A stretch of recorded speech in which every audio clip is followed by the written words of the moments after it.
I'm David Carroll. And I'm Cindy Sexton. New tonight, the family has confirmed the identity of the pilot who crashed into Chickamauga Lake. A spokesperson for the family says Captain Frank Davey was flying his plane Monday afternoon when it crashed. Now, according to a Facebook post from her daughter, Linda Marinello was also on the plane. Frank Davey's family said he had invited friends to fly with him on Monday. Channel 3's Jake Chapman is covering the story live now from Chickamauga Lake. Jake, our crew's still searching at this hour? David, crews are actually wrapping up for the day and they plan to return tomorrow. Now, typically when a plane crashes in our area, the NTSB and FAA send crews to the site to investigate. They're not part of the search at this time due to the government shutdown. Now, former NTSB Chairman Jim Hall says that's just not fair for the families involved.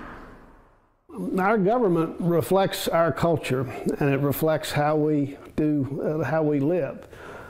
This is shameful. Jim Hall served as chairman for the National Transportation and Safety Board for 6 years. He experienced a government shutdown during that time, but says it did not impact operations like this shutdown has. We would have someone there on the site in a very short period of time. This government shutdown has stopped the NTSB and FAA from dispatching teams to investigate crash scenes. Hall says these agencies make a big difference. It's the job of local authorities to recover the pieces of the plane. The NTSB and FAA investigate to determine how that crash happened. Can you imagine having a fatal accident here on I-24 and it's your family and there's no one to respond?